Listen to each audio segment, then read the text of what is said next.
सभी दोस्तों को नमस्कार, सत श्री अकाल। दोस्तों, स्वागत है आपका आपके अपने YouTube चैनल प्रैक्टिकल आयुर्वेदा पे। आज मैं आपको एक विधि बताने जा रहा हूँ जो कि काफ़ी वैद्य मित्रों के काम आएगी। हालांकि वीडियो मैंने छोटी बनाई है, लेकिन फिर भी मैंने कोशिश की है कि मैं आपको पूरे तरीके से समझा दूं। जैसे कि आजकल सर्दी का समय है, तो बहुत से लोग पारे की गोली की डिमांड करते हैं। तो पारे की गोली बनाने के लिए हमें सबसे पहले बढ़िया पारा चाहिए। तो बढ़िया पारा अगर हम सिंगरफ से निकाल लें तो वो सबसे बढ़िया पारा रहता है। दूसरा, वो शुद्ध भी हो जाता है अपने आप। जब हम उसको प्रोसेस के ज़रिए गुजारते हैं तो वो शुद्ध हो जाता है।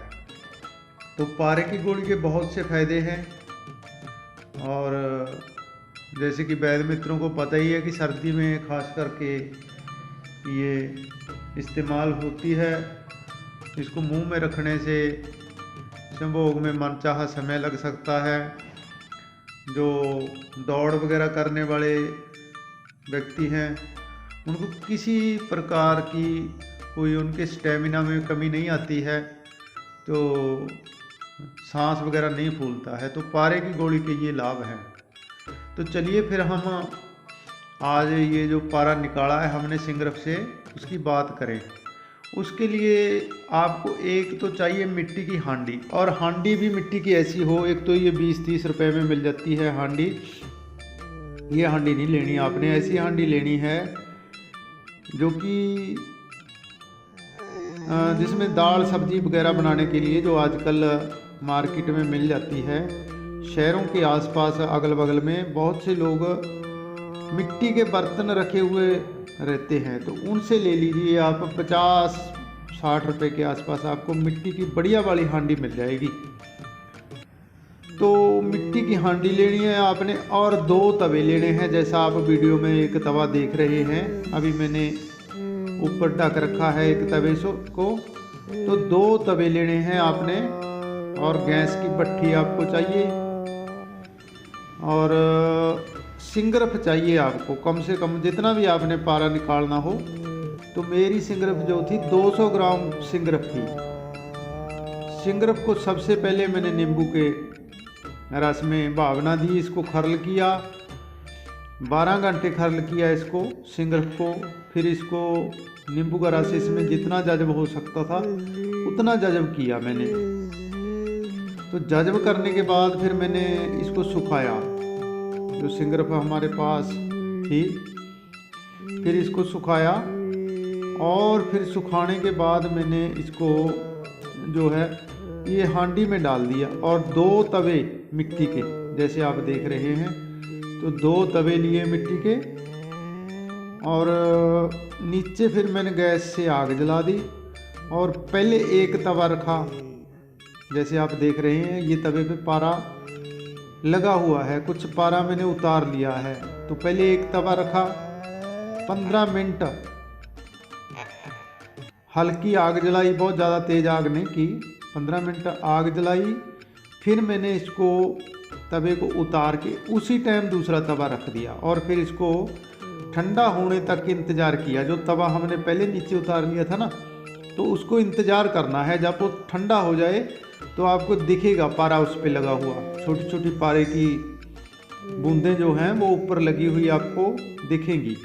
तो फिर आप किसी साफ कपड़े से उस पारे को किसी बर्तन वगैरह में, जैसे आप देखेंगे मेरे पास तो जो खरल है, जो कुंडा है, वो मैंने रख रखा है।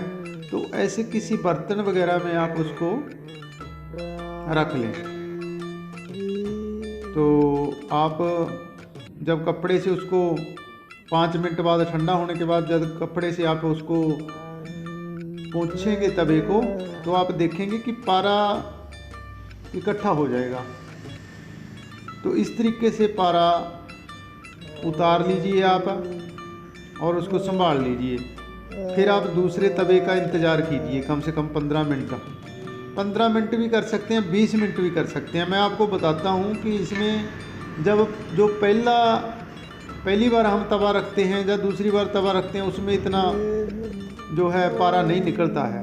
जो तीसरी या चौथी बार तवा जब रखते हैं, जब आग अच्छी हो जाती है, प्रोसेस अच्छा चलने लग जाता है, नीचे से इसको पूरी अग्नि जितनी ज़रूरत होती है उतनी मिल जाती है, तो ये पारा अच्छा निकलने लग जाता है। फिर तो 200 ग्राम पारे से, अपना 200 ग्राम सिंगरफ से आप लगभग 120-30 ग्राम पारा बड़े आराम से निकाल सकते हैं। लेकिन समय चाहिए इसके लिए। अगर मान लीजिए आपने 9 बजे प्रोसेस शुरू किया है, तो शाम के 3 या 4 बजे तक आपको ये प्रोसेस करना पड़ेगा।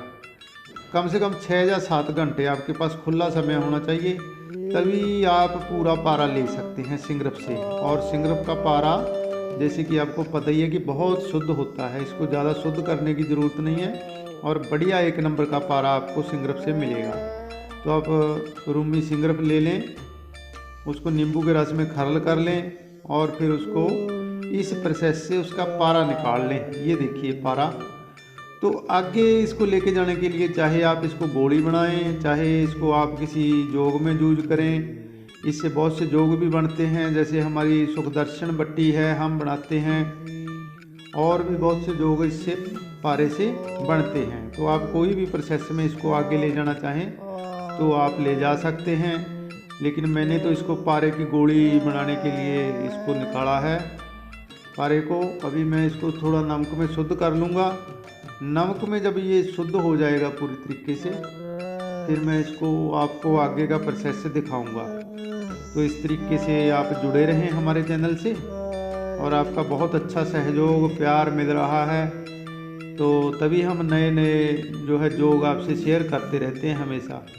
तो इस तरीके से ये पारा निकालने का बहुत ही आसान विधि है, और रसतंत्र सार में भी ये विधि लिखी हुई है। रसतंत्र सार में 2-3 विधियां हैं। दूसरी विधि से भी मैंने पारा निकाल के देखा है। दूसरी विधि से इतना अच्छा पारा नहीं निकलता है जितना इस विधि से निकल जाता है। अच्छा पारा निकलता है, आसान तरीके से पारा निकलता है। और इसके ऊपर गीला कपड़ा रखने की बिल्कुल ज़रूरत नहीं है आपको, जैसे हमें रखना पड़ता है, क्योंकि 15 मिनट में तवा अपने आप ठंडा हो जाता है। दूसरा, तो इसको ज़्यादा ठंडा रखने के लिए गीला कपड़ा रखने की आपको बिल्कुल ज़रूरत नहीं है।